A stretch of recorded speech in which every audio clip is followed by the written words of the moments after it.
स्त्रियों के लिए मैंने एक वीडियो बनाया था जिसका टाइटल था विश्व कन्या योग।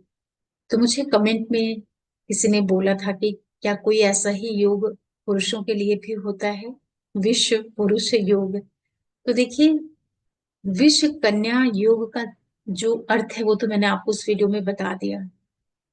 इसका मतलब ये है कि कोई ऐसी स्त्री जिसके जीवन में संघर्ष बढ़ने वाले हों, तो ठीक इसी तरीके से कोई भी पुरुष है, मेल है, तो उसकी लाइफ में क्या संघर्ष हो सकते हैं स्त्री को लेकर के, पत्नी को लेकर के, विवाह से लेकर के, संबंध से लेकर के, उसको भी आप कह सकते हैं कि विश्व पुरुष योग।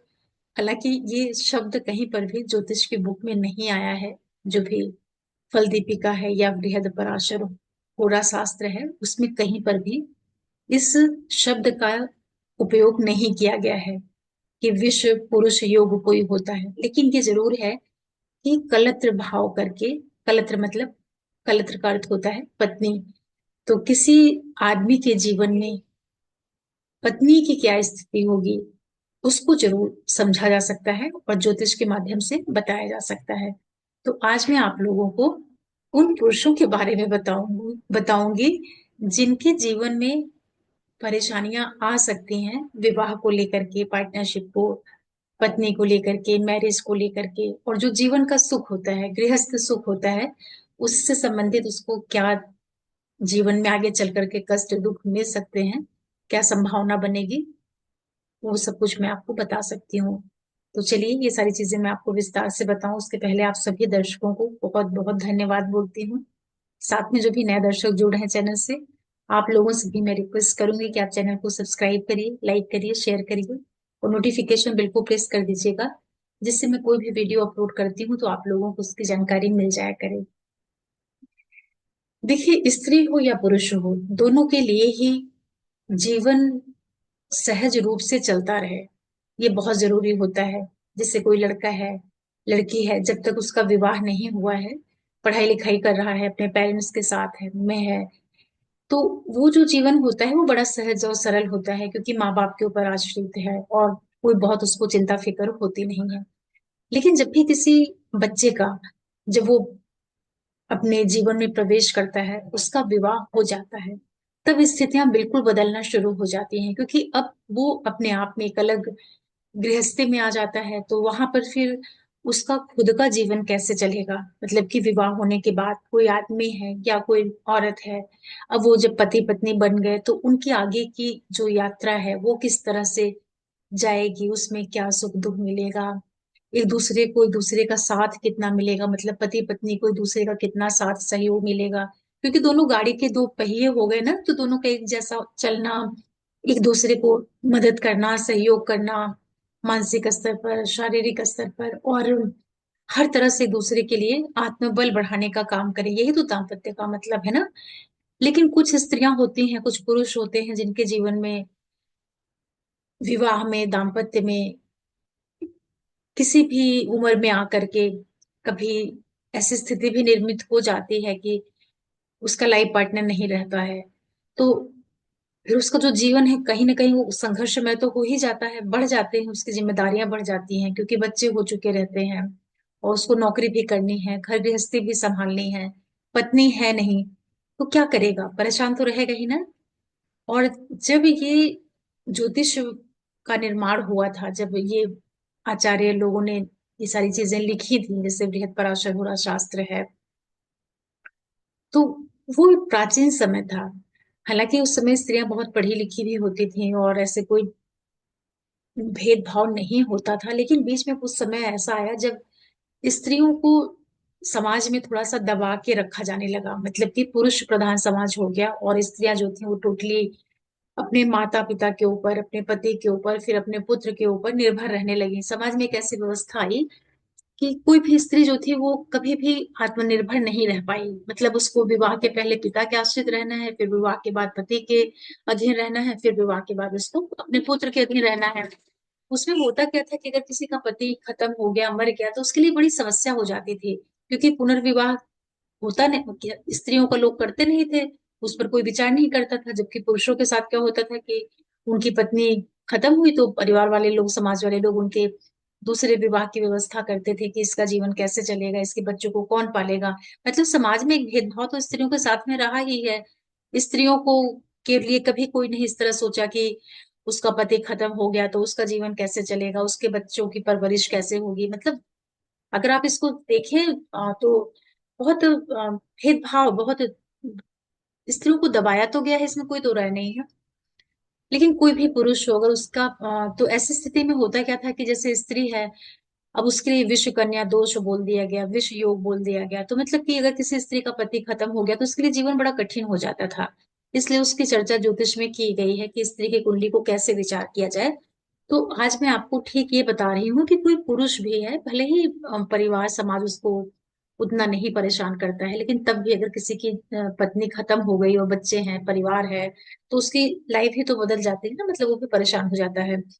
तो देखिए कैसे आप चेक करें कि कोई आदमी है तो उसकी लाइफ में क्या हो सकता है पार्टनरशिप को लेकर के, मतलब कि विवाह के संदर्भ में उसकी लाइफ कैसे जाने वाली है। इसके लिए देखिए सूत्र तो बिल्कुल वही लागू होंगे, क्योंकि सातवां भाव ही विवाह होता है। सातवां भाव से पार्टनरशिप और दाम्पत्य का विचार किया जाता है, और पुरुषों के लिए जो कारक बन जाता है वहां पर विशेष रूप से शुक्र को ही सेंटर में रखा जाता है, क्योंकि शुक्र पत्नी को दिखाता है, स्त्री को दिखाता है। और चंद्रमा का भी विचार किया जाता है, क्योंकि चंद्रमा के पास चतुर्थ भाव कर्क राशि है। और शुक्र को इसलिए क्योंकि सप्तम से जो अष्टम भाव बनता है वो द्वितीय भाव होता है। मतलब कि वो किसी भी पुरुष के लिए उसका एक तरीके से कहा जाए घर हो जाएगा, कुटुंब हो जाएगा, या उसकी पत्नी का वो ससुराल पक्ष हो जाएगा, आप इस तरीके से समझिए। तो कोई पति है, आदमी है कोई, उसको जीवन में कब सुख मिलेगा, जब उसका सेकंड हाउस अच्छा रहे, उसका अष्टम हाउस अच्छा रहे, उसका फोर्थ हाउस अच्छा रहे, सेवेंथ हाउस अच्छा रहे, उसका 12वां भाव अच्छा रहे। 12वां भाव इसलिए क्योंकि 12वां भाव जो होता है वो शय सुख का होता है, जहां से दाम्पत्य का विचार करते हैं। विचार मतलब कि वो वहां पे शुक्र उच्च का हो जाता है ना। कालपुरुष में आप देखते हैं कि मीन राशि में जाके शुक्र उच्च का होता है 12वें भाव में। तो अगर किसी के जीवन में 12वां भाव, किसी पुरुष के जीवन में अगर उसका 12वां भाव मीन राशि, शुक्र, सप्तम, सप्तमेश, द्वितीय भाव, चतुर्थ भाव, अष्टम भाव, ये सारे भाव अगर अच्छे हैं तो नेचुरली उसको सुख तो रहेगा जीवन में, मतलब कि लाइफ पार्टनर का सुख उसको मिल जाएगा। ठीक है। और लग्न से पंचम क्या होता है, उसका संतान होता है। और सप्तम से पंचम क्या होता है, विवाह का सुख होता है। ठीक है। तो जब भी आप पुरुषों का विचार करते हैं कि उसके जीवन में पत्नी की क्या स्थिति रहेगी, तो आप हमेशा वहां पर भी देखिए कि अगर उसकी कुंडली में भी 7वें भाव में शनि और चंद्रमा का योग बनता है तो इसको एक तरीके का विष योग कहते हैं। तो ये अच्छा योग तो देखिए नहीं है, क्योंकि विवाह भाव है। हालांकि अगर मान लो वहां पर कुंभ राशि है, मीन राशि है, या कर्क राशि है, या वृषभ राशि है, जहां चंद्रमा उच्च का हो जाता है, तब वो 7वें भाव का प्रभाव प्रभाव थोड़ा अलग ढंग से आएगा। लेकिन इन जनरल अगर आप देखते हैं कि 7वें भाव में शनि और चंद्रमा की युति हो रही है, और 7वां भाव दाम्पत्य का है और पार्टनरशिप का है किसी भी आदमी के लिए, वहां से उसके पत्नी का विचार किया जाता है, तो उस भाव में एक तरीके से थोड़ा डिस्टरबेंस तो आ ही गई है ना, ये तो आपको मानना ही पड़ेगा। तो जो विवाह, मतलब यहाँ पर ये नहीं कह सकते हैं कि डायरेक्ट उसका विवाह ही खत्म हो जाएगा, या विवाह खंडित हो जाएगा, या उसका जीवन साथी मर जाएगा, ऐसा नहीं है। उसके लिए तो आपको सप्तमेश को भी देखना है, कारक शुक्र को भी देखना है, सारी चीजें देख करके सप्तमेश किस नवांश में गया है, फिर नवमांश कुंडली को भी देखना है। दोनों को मिला करके तब आप किसी भी पुरुष या स्त्री के दाम्पत्य के बारे में आप कुछ निर्णय ले सकते हैं। लेकिन अगर मोटा मोटी उसके 7th हाउस में शनि चंद्र आ गए तो मतलब ये तो हो गया कंफर्म कि हाँ भाई इस भाव में एक किस्म का जो एक क्या कहते हैं उसको, शनि चंद्र मतलब विषयुति, मतलब कि हाँ एक उदासीपन, एक निरस्ता, एक क्लैशेस तो क्रिएट हो ही गए। लेकिन आप ये देख लीजिए कि वहां पे राशि कौन सी है, अगर कोई वहां पे जो राशि लॉर्ड है वो वेल प्लेस्ड है, अच्छी स्थिति में है, तब उतनी दिक्कत नहीं आएगी, संघर्षों के साथ ही विवाह चल जाएगा। पुरुषों के लिए भी आपको ये देखना है कि 7वें भाव में एक तो सम राशि आ जाए। सम राशि का मतलब होता है कि जैसे वृषभ है, कर्क है, कन्या है, वृश्चिक है, मकर है, और मीन है। मतलब कि जो राशियां दो से जब आप उसको भाग करते हैं तो वो डिवाइड हो जाती हैं, उसको सम राशियां कहते हैं। विषम राशियां वो होती हैं जो कि दो से आप डिवाइड करेंगे तो मतलब इक्वल पार्ट में नहीं बटेंगे, उसको सम राशि कहते हैं। तो सप्तम भाव में सम राशि का होना, तो देखिए ये तो जो भी लग्न होंगी, फिक्स्ड होंगी, जहां जहां पर सातवें भाव में सब राशि आ रही है। ठीक है, जैसे मान लिया कि सप्तम में कर्क आ रही है, तो लगन में मकर आ जाएगी, या लग्न में मकर है तो सप्तम में कर्क आ जाएगी, तो सम तो हो गया यहाँ पर, है ना। तो केवल इतने से ही नहीं निर्धारित करना, लेकिन हाँ सम होना मतलब एक संकेत देता है कि हाँ स्थिति ठीक हो सकती है। अब आपको ये देखना है कि क्या सातवें भाव में क्रूर ग्रह बैठे हैं। अगर सातवें भाव में मेल्फिक एनर्जीज आ जाती है, शनि है, राहु है, मंगल है, केतु है, इस तरह के ग्रह बैठ जाते हैं, तो उस भाव को वो परेशान तो करते हैं, वो पुरुष ही क्यों ना हो। तो अगर मान लीजिए कि उसमें कोई योग कारक ग्रह जो है क्रूर बन के आता है, जैसे शनि है, मंगल है, उसके सातवें भाव में आ जाता है किसी भी पुरुष के लिए, तो आप यहाँ पर ये कह सकते हैं कि आप उसको इस तरीके से कहेंगे कि वहां पर थोड़ा संघर्ष तो बढ़ जाएगा। ये तो 100% आप उसको बोल सकते हैं, क्योंकि शनि मंगल राहु ये कोई बहुत अच्छी ऊर्जा नहीं है। ये योग कारक ग्रह है, तो अपने हाउस लॉर्डशिप के रिजल्ट अच्छे कर देंगे, लेकिन अपने स्वभाव के अनुसार उस भाव में लड़ाई झगड़े विवाद डिफरेंसेस, एक दूसरे को सपोर्ट ना करना, ये सारी चीजें वो अवश्य देंगे। इसी के साथ साथ अगर मान लो सप्तम भाव में किसी पुरुष के सूर्य और राहु बैठ जाता है, तो चूंकि यहाँ पर सूर्य की स्थिति काल पुरुष में नीच की मानी गई है और राहु बैठ गया, तो ये दोनों मिलकर के उस भाव में एक तरीके से ग्रहण लगा देते हैं। तो बहुत संभावना रहती है कि अगर कारक शुक्र कहीं खराब हुआ या सप्तमेश की पोजीशन भी खराब हो गई, तो बहुत संभावना है कि या तो वाइफ से सेपरेशन अलगाव हो जाए, या उसकी पत्नी की डेथ हो जाए किसी भी कारण से। ऐसी संभावनाएं भी देखी जाती हैं। तो एक चीज आप इसको देख लीजिए। दूसरा आप ये देखिए कि उसके सेकंड हाउस में अगर शुभ ग्रह सॉफ्ट प्लैनेट बैठे हुए हैं, उसके फोर्थ हाउस में अच्छे प्लैनेट बैठे हैं, सप्तम में अच्छे ग्रह बैठे हैं, अष्टम में अच्छे ग्रह बैठे हैं, या सप्तम भाव में शुभ ग्रह बैठे हैं और वो छठवें भाव के, आठवें भाव के, 12वें भाव के लॉर्ड नहीं हो, और तब वो शुभ होकर के बैठे हों, तब भी उसका विवाह अच्छा रहता है। मतलब कि सातवें भाव में सॉफ्ट एनर्जी आ गई, जैसे शुक्र है, चंद्रमा है, बुध है, गुरु है, ये अच्छे ग्रह माने जाते हैं। चंद्रमा पक्ष बली हो, बुध को भी अच्छा मानते हैं, लेकिन बुध को थोड़ा देखना पड़ेगा, क्योंकि बुध में ड्युअलिटी होती है, दोहराव होता है। तो अच्छे नक्षत्र में हो, क्रूर नक्षत्र में नहीं हो, तीक्ष्ण में नहीं हो, ये सारी चीजें भी देखनी पड़ती हैं। लेकिन अगर शुभ ग्रह है तो हाँ ये है कि एटलीस्ट उसकी वाइफ जो है अच्छी रहेगी। फिर आप ये भी देखिए कि जो शुक्र होता है पुरुषों के लिए, जब भी वो कभी आ, वृश्चिक राशि से संबंध बना लेता है, जैसे सातवें भाव में किसी पुरुष के वृश्चिक राशि बने और वहां पर शुक्र बन जाए, तो ये जो शुक्र होता है ना, ये थोड़ा दाम्पत्य से संबंधित दिक्कत देता है। क्योंकि यहाँ पर शुक्र मंगल की वृश्चिक राशि में आने के बाद जो उसका ओरिएंटेशन है उस व्यक्ति का, उस आदमी का, उसमें भी एक अलग टाइप का टेस्ट चॉइस दे देगा। या वहां पर जा करके शुक्र बार बार एक्सपेरिमेंट करना चाहेगा, मतलब वो शुक्र सेटिस्फाइड नहीं हो रहा है, वो दाम्पत्य के मामले में भी, प्रेम के मामले में भी बहुत ज्यादा वो रिसर्च कर रहा है। तो जब पार्टनरशिप में, मैरिज में हम इस और अपना रुझान बढ़ा देते हैं, तो किसी न किसी लेवल पर आकर के डिफरेंसेस क्रिएट होंगे ही। तो वृश्चिक का जो शुक्र होता है स्पेशली पुरुषों के लिए बहुत अच्छा नहीं माना जाता है, हालांकि वो स्त्रियों के लिए भी बहुत अच्छा नहीं होता है, बहुत वो संतोषजनक रिजल्ट नहीं देता है। पूरे चार्ट को खैर कंबाइन देखना पड़ेगा, तो ये भी अच्छी स्थिति नहीं है। फिर आप एक चीज और भी देखिए, अगर सातवें भाव में कहीं शनि की राशियां हो, जैसे कि शनि है, मकर की राशि है, वहां पर शनि बैठ गया, गुरु बैठ गया, तब भी वो विवाह को कई बार बिगाड़ता है। या वहां पर डायरेक्ट गुरु भी बैठ जाता है, वो भी कई बार विवाह में दिक्कत देता है। फिर आप शुक्र से देखिए, शुक्र से चतुर्थ भाव, जहां उसका शुक्र बैठा हुआ है, उसे चतुर्थ भाव में देख लीजिए, सप्तम में देखिए, अष्टम में देखिए, द्वादश में देखिए कि कोई मेल्फिक एनर्जीज तो वहां पर नहीं है, मतलब मेल्फिक प्लेनेट तो नहीं, क्योंकि शुक्र पत्नी का कारक होता है। और चौथा भाव, शुक्र से चौथा भाव उसके विवाह के सुख को दिखाता है। सप्तम जो दो पति पत्नी दोनों हैं उनको दिखाता है। और शुक्र से अष्टम, चूंकि वो विवाह का विवाह से द्वितीय भाव है, तो वहां से उसके जो परिवार की सौहार्दपूर्णता है वो सारी चीजें देखी जाती हैं। और शुक्र से ट्वेल्थ, मतलब कि शुक्र से पीछे का 12वां हिस्सा, मतलब कि वो उसके बेड प्लेजर को दिखाता है कि उनका आपस में शारीरिक जो संबंध है, तालमेल है, वो कितना अच्छा रहेगा। तो शुक्र से भी आप विचार करिए। सप्तम भाव को देखिए, वो अच्छा होना चाहिए। सप्तमेश की पोजीशन देख लीजिए, वो अच्छी जगह पर हो।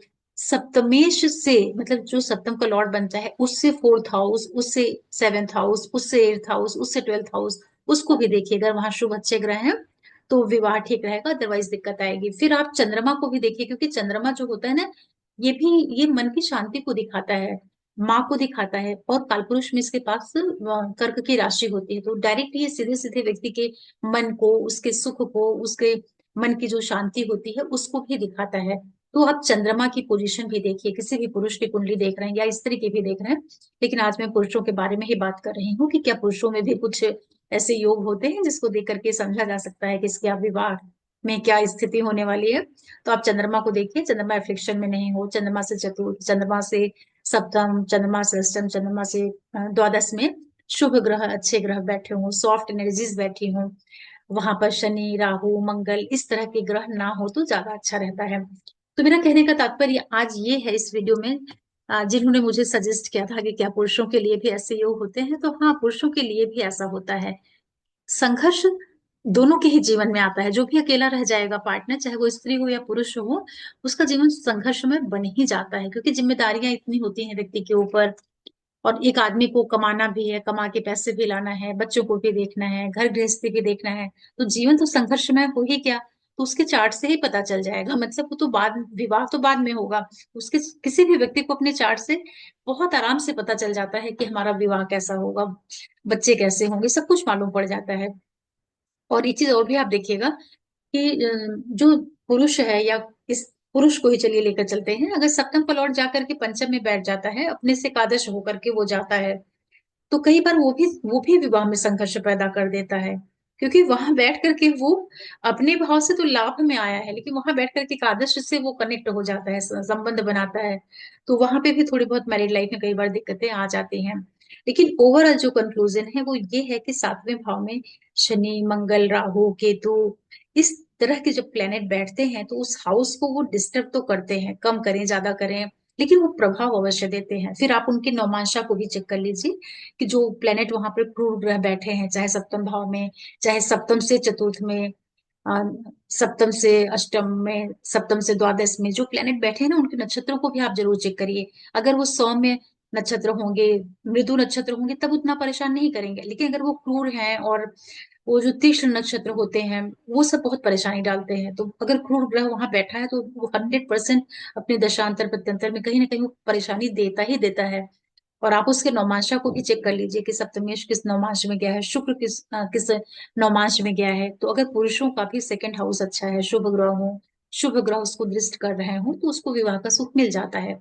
क्योंकि दूसरा भाव, चौथा, सातवां और आठवां भाव जो होता है, और 12वां भाव, दो सात, दो चार, सात, आठ और 12, ये मिलकर के ही विवाह को पूर्ण करते हैं। मतलब कोई भी अकेला हाउस किसी घटना को नहीं पूरी तरीके से दिखा सकता है। अगर किसी का सातवां भाव बहुत अच्छा है लेकिन सेकंड बिगड़ा हो, चौथा बिगड़ा हो, आठवां 12वां बिगड़ा है, तो विवाह तो हो जाएगा, दो लोग साथ में रहेंगे, लेकिन ना उनका परिवार बसेगा, ना घर का सुख बसेगा, ना उनके आपसी शारीरिक संबंध अच्छे होंगे, तमाम चीजें देखनी पड़ती हैं। लेकिन क्रूर ग्रहों का सप्तम में बैठना, सप्तम से संबंध बनाना, सप्तमेश से संबंध बनाना, ये सब चीजें समस्याएं जीवन में देती हैं। और ये घटनाएं कितनी विपरीत होती जाएंगी उसको आपको देखने के लिए हर एंगल से देखना है कि अगर सप्तम पीड़ित, सप्तमेश पीड़ित, कारक शुक्र भी पीड़ित, तब तो भाई बहुत खराब स्थिति है, मतलब कि तीन के तीनों ही फैक्टर डैमेज हो गए। लेकिन अगर मान लिया कि कुछ चीजें खराब जा रही हैं, कुछ चीजें अच्छी जा रही हैं, तब वहां पर एक मिला जुला प्रभाव देखने को मिल जाता है। इसीलिए शादी के जस्ट बाद तुरंत किसी का पति पत्नी मर जाए, ऐसा भी कम होता है। या ये कह लीजिए कि बहुत ही ज्यादा किसी की खराब स्थिति हो, ये तभी होती है जब हर तरह से स्थितियां ग्रहों की खराब होती हैं। और इसी के साथ में आप एक चीज और भी देखिएगा कि भाव, भावेश और कारक तीनों को देखिए, और उसमें देखिए कि अगर उनके ऊपर कहीं से शुभ प्रभाव आ जाता है, जैसे अच्छा शुभ गुरु, शुभ शुक्र, देखिएगा अगर उस भाव को, तो उसकी क्रूरता में थोड़ी कमी कर देता है। और नवमांश कुंडली को भी चेक करना पड़ता है कि D1 चार्ट में जो स्थितियां बनी है वो सारे प्लेनेट किस नवमांशा में गए हैं, नवमांश कुंडली में कौन सा लगन उदित हो रहा है, वहां पर सप्तम की, सप्तमेश की और कारक शुक्र की क्या पोजीशन है। अगर शुक्र अच्छा होकर केंद्र में चला जाता है, और सप्तम, सप्तमेश और कारक शुक्र ये सब अस्त नहीं हो, तो और भी अच्छी बात हो जाती है। कई एंगल से चेक करना पड़ता है, लेकिन हाँ, ये जरूर है कि किसी भी आदमी के जीवन में विष योग कैसे निर्मित होता है या विष पुरुष योग कैसे निर्मित होता है, एक तरीके से मतलब सिद्धार्थ ये है कि कोई आदमी भी जीवन में परेशान हो सकता है विवाह को लेकर के। कोई जरूरी नहीं है कि ये प्रिंसिपल केवल स्त्रियों के ऊपर ही लागू होगा। तो जैसे स्त्रियों के लिए मैंने बताया था कि विश्व कन्या योग क्या होता है, कि किसी स्त्री को जब बहुत ज्यादा संघर्ष करना पड़ता है तो उसके ये वो जैसे फैक्टर थे, ठीक वैसे ही पुरुषों के लिए जो आज मैंने आप लोगों से डिस्कस किया है, ये सारी चीजें होती हैं। तो कोई आदमी भी अपने जीवन में बहुत परेशान होता है, विवाह को लेकर, मतलब पत्नी को लेके, विवाह को लेके, बच्चों को लेकर के, सुख को लेकर के। और ये भी देखिएगा कि पुरुष की कुंडली में भी जब लग्न से पंचम में या चंद्रमा से पंचम में जब क्रूर ग्रह बैठते हैं, मंगल है, शनि है, राहु है, तो वो मैरिड लाइफ को भी कई बार परेशान करते हैं और संतान से संबंधित कष्ट भी उसको दे देते हैं। ऐसा इसलिए हो जाता है क्योंकि विवाह का भाव हमारा सातवां होता है, तो सातवां विवाह भाव का लाभ जो होता है वो हमारा पंचम होता है। तो वहां जब क्रूर प्लेनेट बैठते हैं तो कई बार संघर्ष को पैदा करते हैं। हालांकि ये संबंध केंद्र और त्रिकोण का बन जाता है, लेकिन इसके बावजूद भी। और शुभ ग्रहों का सप्तम में बैठना, योग कारक होके बैठना बहुत अच्छा है। अगर मेल्फिक प्लेनेट अकारक होके बैठेंगे तो जरूर परेशान करेंगे अपनी दशाओं में। और अगर कारक होके बैठेंगे तो कारक तत्वों का तो वो फायदा कर देंगे, लेकिन जो जीव तत्व है उसको वो डिस्टर्ब कर देंगे। इसीलिए जब भी जो जल तत्व राशियां होती हैं उसमें जब ये शनि है और मंगल है, इस टाइप के प्लेनेट आते हैं ना, तो कई बार समस्या पैदा करते हैं वो। या कहीं से इस भाव के ऊपर, सप्तम भाव के ऊपर, भावेश के ऊपर शनि, राहु, मंगल, इन ग्रहों का प्रभाव आ जाए, या शुक्र के ऊपर इन मेलेफिक प्लैनेट का प्रभाव आ जाए, तब भी पुरुषों की लाइफ में विवाह, दाम्पत्य, पत्नी को लेकर के कुछ ना कुछ संघर्ष बना ही रहता है। तो ये सारे फैक्टर्स को आप कई डायरेक्शन से चेक करिएगा, तो उससे आपको पता चल जाएगा। और देखिए एस्ट्रोलॉजी इतनी सिंपल सरल नहीं होती है कि किसी की कुंडली को देख करके आप एक लाइन में लिख देंगे या बता देंगे कि हाँ आपका विवाह अच्छा है या खराब है। एक मिक्स मैच चलता है, थोड़ा अच्छा थोड़ा खराब, थोड़ा मतलब एक बैलेंसिंग स्टेट एटलीस्ट होनी चाहिए। और आशा करती हूँ कि आप लोग समझ पाए होंगे कि किसी भी पुरुष की जीवन में, उसकी लाइफ में स्त्री से जुड़ करके जो घटनाक्रम होते हैं, उसका विवाह कितना अच्छा रहेगा, कितना खराब रहेगा, इसको आप समझ पाए होंगे पुरुषों के लिए। इसीलिए शुक्र को बहुत अच्छा करके रखना चाहिए, क्योंकि शुक्र उनका सीधे सीधे उनके सुख को, उनके पत्नी को, उनकी उसकी संतुष्टि को दिखाता है। और शुक्र उसका स्पर्म भी होता है, तो पुरुष का शुक्र जितना अच्छा होगा, उसकी प्रजनन क्षमता, उसका प्रेम, सब कुछ उतना ही अच्छा रहेगा। तो और शुक्र इसलिए जब अस्त होता है कई बार तो दिक्कत दे देता है। हालांकि वो सुख सुविधाओं में उतनी कमी नहीं करेगा, लेकिन जीव तत्व को खत्म करने का प्रयास करेगा। तो सप्तम भाव, भावेश, कारक, इन भाव से जो हाउसेस मैंने बताया उन सबको मिला करके फिर आप इसका फाइनल कंक्लूजन निकालिएगा। और मुझे कमेंट में ये जरूर बताइएगा कि क्या आप लोग समझ पाए कि पुरुष विषय योग क्या होता है। इसको मैं अपनी तरफ से नाम दे रही हूँ, हालांकि ऐसा कोई नाम है नहीं, बुक में कहीं पे भी नहीं मेंशन है। और क्यों नहीं मेंशन है उसका कारण मैंने बता दिया कि पहले स्त्रियां जो होती थी वो बहुत दोयम दर्जे की नागरिक होती थी। मतलब लोग उनको प्रेम तो करते थे, लेकिन उनको शायद उनके दुख सुख उतना नहीं समझते थे, इसलिए उनके ऊपर एक अंकुश रहता था। एकदम वैदिक काल की बात नहीं, वैदिक काल में तो औरतों को बहुत स्वतंत्रता थी, पढ़ती थी, बहुत गहन अध्ययन करती थी। लेकिन बीच में कुछ ऐसा समय आया है जब औरतों को बहुत दबा के रखा जाने लगा है, तो इसी वजह से जितनी भी समस्याएं विवाह को लेकर के होती थी उसमें स्त्री ज्यादा प्रताड़ित होती थी, स्त्री को ज्यादा सहना पड़ता था, भोगना पड़ता था। अभी तो फिर भी समय चेंज हो रहा है, लोगों के सोच विचार बदल रहे हैं, समाज बदल रहा है, तो तुलनात्मक रूप से स्त्रियां फिर पढ़ लिख करके पैर पे भी खड़ी हो रही हैं, आर्थिक रूप से सक्षम हो रही हैं। तो पहले की तुलना में तब भी उनकी स्थिति कुछ ठीक है, हो रही है। लेकिन पहले तो वाकई में बहुत दिक्कत वाली रही होगी। किसी के अधीन रहना, परिवार के सदस्यों के अधीन रहना, उनकी आर्थिक कुछ स्थिति होती नहीं थी, बच्चे हैं, पति नहीं है, तो परिवार कैसे जैसे उनको रखता होगा वैसे लोग बेचारी रहती होंगी। और इसी तरीके से पुरुषों के भी साथ होता है, बस पुरुषों में इतना फर्क आ जाता है कि पुरुषों को समाज जो है वो नहीं उनके ऊपर उंगली करता है, वो नहीं उनको क्वेश्चन उठाता है। और किसी आदमी की स्त्री खत्म हो गई तो उसको लोग सहानुभूति देते हैं कि भाई इसकी पत्नी नहीं है, उसके उसके घर गृहस्थी को वापस से बसाने का प्रयास करते हैं। लेकिन स्त्री के लिए समाज इस तरीके से नहीं सोचता है। तो ये सारे बदलाव समय के साथ होने चाहिए। बाकी जीवन तो दोनों का ही है, दोनों ही मनुष्य हैं, इंसान हैं। तो जीवन में जब जीवन साथी नहीं होगा तो जैसे स्त्री परेशान होगी, ठीक उसी तरीके से पुरुष भी परेशान होगा।